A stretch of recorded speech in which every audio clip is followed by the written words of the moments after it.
Hello बच्चों, देखिए आज का जो हमारा टॉपिक रहेगा ये हमारी 11th क्लास की जो फिजिक्स की 6th यूनिट हमने शुरू कर रखी है उससे रिलेटेड टॉपिक आपका ये टॉपिक का क्या नाम है, acceleration due to gravity of earth. ठीक है, हमने ग्रेविटी के बारे में डिस्कस करना है। ठीक है, जिसकी इंडिकेशन जी से होती है। ठीक है, इसको एक्सेलरेशन ड्यू टू ग्रेविटी क्यों बोलते हैं। देखो एक सामान्य सी चीज़ यहाँ पर हम समझते हैं। अर्थ है, अर्थ के ऊपर आप किसी भी ऑब्जेक्ट को फ्री फॉल करवाओगे, यानी कोई भी ऑब्जेक्ट आप जब उसको छोड़ते हो तो कहाँ जाता है, अर्थ के सरफेस पे जाकर गिरता है। ठीक है, तो अर्थ का ग्रेविटेशनल फोर्स उसको अपनी तरफ खींचता है। तो वो जो फ्री फॉल होता है, बॉडी जिस एक्सेलरेशन से गिरती है, कोई भी ऑब्जेक्ट है वो जब ऊपर से आप उसको छोड़ोगे कहीं से तो वो अर्थ के सरफेस पे आकर गिरता है। ठीक है, तो वो जिस एक्सेलरेशन से आपका आता है, ठीक है, और वो एक्सेलरेशन किसकी वजह से है, अर्थ के ग्रेविटेशनल फोर्स की वजह से। ठीक है, तो उस एक्सेलरेशन को, जिस एक्सेलरेशन से फ्री फॉल होता है, बॉडी गिरती है जिस एक्सेलरेशन से, उसको आप क्या बोलोगे, एक्सेलरेशन ड्यू टू ग्रेविटी बोलते हैं। क्या बोलते हैं, एक्सेलरेशन ड्यू टू ग्रेविटी। यानी कि अर्थ का जो ग्रेविटेशनल फोर्स है उसकी वजह से जो बॉडी के अंदर एक्सेलरेशन आया है, कोई बॉडी फ्री फॉल में होती है जब गिरती है नीचे, तो उसके अंदर जो एक्सेलरेशन आता है वो अर्थ के ग्रेविटेशनल फोर्स से आता है, इसलिए उस एक्सेलरेशन को एक्सेलरेशन ड्यू टू ग्रेविटी हम बोलते हैं। ठीक है, किससे नोटेशन है इसकी, जी से। एक्सेलरेशन ड्यू टू ग्रेविटी को किससे दिखाया जाता है, जी से। ठीक है, स्मॉल जी से। अब इसमें क्या बताया है, acceleration set up in the body when it falls freely under the effect of gravity. ठीक है, यही मैंने अभी बताया आपको कि बॉडी जब फ्री फॉल करती है उसके अंदर एक्सेलरेशन आता है, किसके इफेक्ट से आता है, gravity, under the effect of gravity. ठीक है, यहाँ हम समझे अर्थ के ग्रेविटेशनल फोर्स की वजह से आता है। ठीक है, इसकी यूनिट क्या होगी, अब ये एक्सेलरेशन ड्यू टू ग्रेविटी बोला है तो एक्सेलरेशन बोला है तो इसके क्या हो जाएगा, यूनिट हो गया आपके मीटर पर सेकंड स्क्वायर। ठीक है, क्या होगी, मीटर पर सेकंड स्क्वायर। और एक यूनिट हम इसकी न्यूटन पर किलोग्राम भी बता सकते हैं। जो एक्सेलरेशन ड्यू टू ग्रेविटी है इसकी यूनिट न्यूटन पर किलोग्राम। ये कैसे आई, देखो फोर्स है आपका, मास गुणा एक्सेलरेशन लिखा जाता है। यहाँ से मैं एक्सेलरेशन को लिखूंगा तो फोर्स बाई क्या लिखूंगा, मास लिखूंगा। तो ये यहाँ से ए से एक्सेलरेशन दिखाया गया है। ठीक है, इसी एक्सेलरेशन को हम किसे अगर जी से दिखाएं तो एक्सेलरेशन ड्यू टू ग्रेविटी हो जाएगा आपका। ए को अगर मैं जी से दिखाऊंगा यहाँ, तो यहाँ आपकी यूनिट और क्या हो जाएगी, इसकी फोर्स की क्या होती है, न्यूटन, और मास की क्या होगी, किलोग्राम। तो न्यूटन पर किलोग्राम भी बोल सकते हैं, लेकिन ऐसा यूनिट आपकी क्या, मीटर पर सेकेंड स्क्वायर ही बोली जाएगी। ठीक है, अब इसमें क्या बताया, देखो हमने अर्थ ये इस प्रकार से इसको ये हमने ये कंसीडर कर लिया। ठीक है, और ये होगी आपकी अर्थ की क्या होगी, यहाँ के सेंटर से रेडियस होगी, एम मास है वो अर्थ का मास मान लिया, एम स्मॉल एम क्या है, ये किसी ऑब्जेक्ट का मास है। ठीक है, कोई भी ऑब्जेक्ट अर्थ के सरफेस के ऊपर उसका मास हमने एम कंसीडर कर लिया। और इस ऑब्जेक्ट के यहाँ से लेकर और यहाँ तक अगर देखें तो हम ये आ जाएगी है अर्थ की क्या है आपकी रेडियस, जो कि कैपिटल है आर से यहाँ दिखा रखी है। ठीक है, ये एक्सेलरेशन आपका हो जाएगा, एक्सेलरेशन को वैसे क्या लिखते हैं, change in velocity by time. ये चीज़ मैं थोड़ा सा इसमें आगे आपको बताऊंगा। अब यहाँ क्या बताया, consider the earth to be a sphere. Earth क्या है, एक स्फीयर की तरह हमने मान ली, जिसका मास क्या है, कैपिटल है, एम से हमने दिखाया, रेडियस क्या है, आर। तो आगे इसमें क्या बताया, suppose a body of mass M, किस कोई भी बॉडी ली उसका मास क्या बताया, स्मॉल एम से हमने दिखाया, is placed on the surface of earth. ये देखो यहाँ अर्थ के सरफेस के ऊपर रखिए, जैसा कि ये फिगर में यहाँ दिखाया गया, अर्थ के सरफेस के ऊपर है। अब इसमें क्या होगा, अकॉर्डिंग फोर्स ऑफ ग्रेविटेशन। ठीक है, फोर्स ऑफ ग्रेविटेशन के बारे में हमने पीछे पढ़ लिया। जो फोर्स ऑफ ग्रेविटेशन होता है वो आपका क्या हो जाएगा, कैपिटल जी, ये होता ना आपका ग्रेविटेशनल जो फोर्स हमने पीछे किया था, इसको हमने पढ़ा था m1 m2 by are square. अब यहाँ से देखो क्या रिप्लेस कर दिया, अब यहाँ हमारे पास है जो m1 है उसकी जगह हमने m ले लिया, कैपिटल M, जो कि अर्थ का मास है, और जो m2 था दूसरे ऑब्जेक्ट का मास है उसकी जगह हमने स्मॉल m ले लिया, यानी कि ये ऑब्जेक्ट हो गया।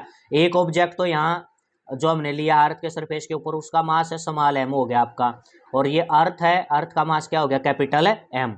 ठीक है, तो m1 किससे रिप्लेस हो गया, कैपिटल M से, और m2 है किससे रिप्लेस हो गया, M से। ठीक है, अगर अर्थ के सरफेस के ऊपर आपके दो ऑब्जेक्ट हो, अर्थ के सरफेस के ऊपर दो ऑब्जेक्ट किस प्रकार से, तो उनके बीच में तो ग्रेविटेशनल फोर्स हम इस सिंपल इस फार्मूले से बताएंगे ग्रेविटेशनल फोर्स। ठीक है, m1 एक ऑब्जेक्ट का मास और m2 दूसरे ऑब्जेक्ट का मास, और उनके बीच की डिस्टेंस स्मॉल r से दिखाते हैं। लेकिन अगर एक ऑब्जेक्ट तो हमारा ये है आपका कोई भी ऑब्जेक्ट जिसका मास m है, और दूसरा ऑब्जेक्ट हम अर्थ को माने, ठीक है, तो आपने अर्थ का मास तो क्या है कैपिटल M से दिखाना पड़ेगा, और इस ऑब्जेक्ट और अर्थ के बीच की डिस्टेंस है वो कैपिटल R से दिखानी पड़ेगी, यानी कि अर्थ की जो रेडियस है वही आपका किसका काम करेगी, से R का काम करेगी। ठीक है, तो स्मॉल r किसे रिप्लेस कर दिया कैपिटल R से, जो कि अर्थ की रेडियस है, क्योंकि इस ऑब्जेक्ट से लेकर और यहाँ तक हमने तो इस ऑब्जेक्ट और अर्थ के बीच में ग्रेविटेशनल फोर्स निकालना है ना, तो इनके बीच की दूरी तो क्या होगी, कैपिटल R होगा, यानी अर्थ की जो रेडियस है वही किसका काम करेगी, इनके बीच की डिस्टेंस का काम करेगी। तो ये इक्वेशन आपकी होगी 1।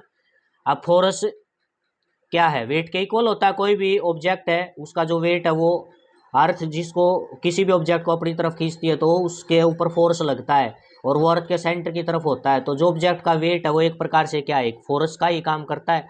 तो फोर्स को क्या लिखोगे, mg, यानी वेट को क्या है फोर्स लिखा जाएगा। ठीक है, तो इसमें ये होगी। अब इक्वेशन 1 और 2 को देखो, जो f की वैल्यू है, यहाँ f की वैल्यू mg है, इसको हम इक्वेशन 1 में रख देंगे। तो यहाँ रख दिए, हो जाएगा आपका mg, और इसमें आपका फिर आगे क्या हो जाएगा, ये हो जाएगा आपका mg। ये आपकी राइट हैंड साइड है, m से स्मॉल m कैंसिल हो जाएगा, तो g की वैल्यू आ जाएगी आपकी कैपिटल G m/r स्क्वायर। ये आ गई आपकी ग्रेविटी। ठीक है, क्या आ जाएगी, ग्रेविटी। अब ये आपको पता है इस ग्रेविटी की जो वैल्यू है 9.8 मीटर पर सेकंड स्क्वायर, ये भी आप निकाल सकते हो, यहीं से ये निकाल ली गई है, एक्सेलरेशन ड्यू टू ग्रेविटी।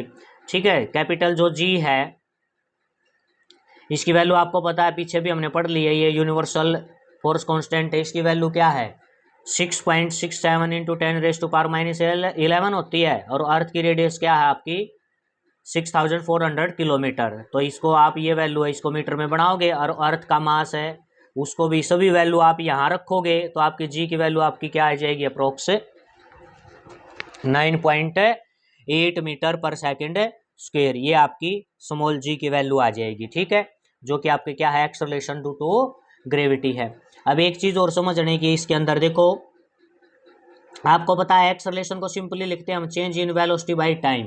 क्या लिखते हैं, change in velocity by time. अब देखो यहाँ से मान लिया ये अर्थ का ये यहाँ पर ये इस प्रकार से ये हो गया, यहाँ से कोई ऑब्जेक्ट गिरेगा तो उसकी वेलोसिटी है वो 9.8 मीटर पर सेकंड वेलोसिटी है, यानी कि एक सेकंड में उसकी वेलोसिटी 9.8 मीटर पर सेकंड रहेगी, पर सेकंड के हिसाब से इस प्रकार से। ठीक है, यहाँ पर अब आगे क्या होगी, नेक्स्ट जो एक सेकंड फिर नेक्स्ट आएगी, तभी तो एक्सेलरेशन 9.8 मीटर पर सेकंड बताया। जब आपकी वेलोसिटी चेंज होगी, वेलोसिटी चेंज होती है तभी तो एक्सेलरेशन बनेगा। तो यहाँ से ऑब्जेक्ट ने गिरना शुरू किया तो उसकी वेलोसिटी कितनी है, 9.8 मीटर पर सेकंड है। ठीक है, आगे उसकी जो वेलोसिटी है वो 19.6 हो जाएगी, यानी इस वेलोसिटी की दुगुनी हो जाएगी।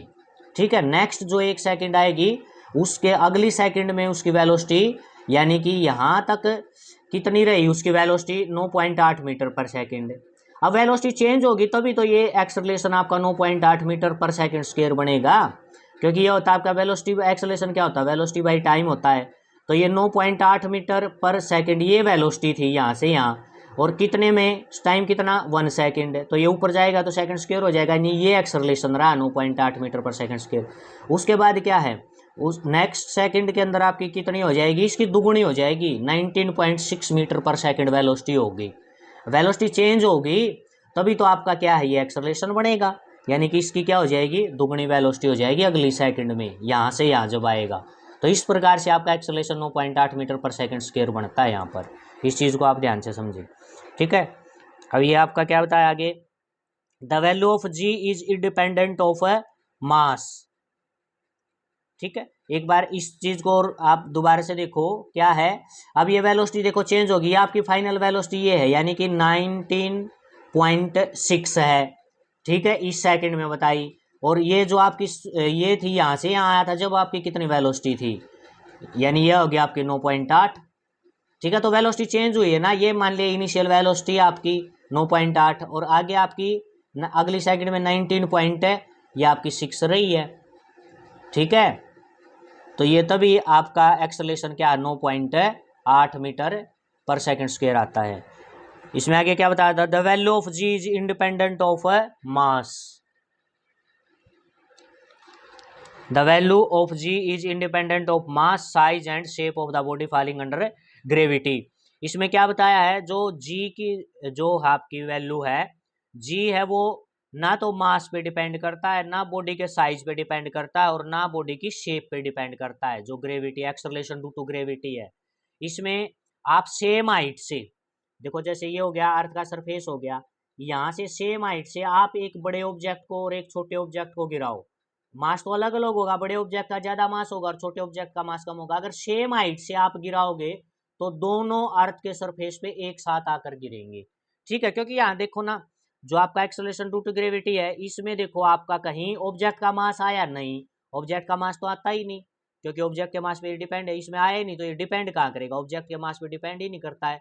ऑब्जेक्ट से रिलेटेड कोई चीज नहीं आई है। ये जी भी क्या है, यूनिवर्सल कांस्टेंट है, एम क्या है, अर्थ का मास है, आर क्या है, अर्थ की रेडियस है। तो ये जी एक्सेलरेशन ड्यू टू ग्रेविटी इन तीन चीजों पर डिपेंड करता है और किसी भी चीज पर डिपेंड नहीं करता। तो आप सेम हाइट से मान लिया दो ऑब्जेक्ट को गिरा रहे हो, एक का मास आपका ज्यादा और दूसरे का मास कम है, सेम हाइट से अगर गिरा रहे हो ना, तो ये नहीं है भाई जिसका ज्यादा मास है वो ऑब्जेक्ट पहले आकर गिरेगा, नहीं, ऐसा बिल्कुल भी नहीं है। इनके अंदर दोनों को सेम हाइट से अगर आप गिरा रहे हो तो दोनों एक साथ पृथ्वी के सरफेस पे आकर गिरेंगे, अर्थ के सरफेस पे, ठीक है। क्योंकि इनके साइज शेप पर ग्रेविटी डिपेंड करती नहीं। यहाँ देखो ऑब्जेक्ट के शेप साइज पे कुछ भी ये आपका acceleration due to gravity depend नहीं कर रहा है यहाँ पर, ठीक है। तो ये था आपका acceleration due to gravity. Okay, इसको ध्यान से कर लेना।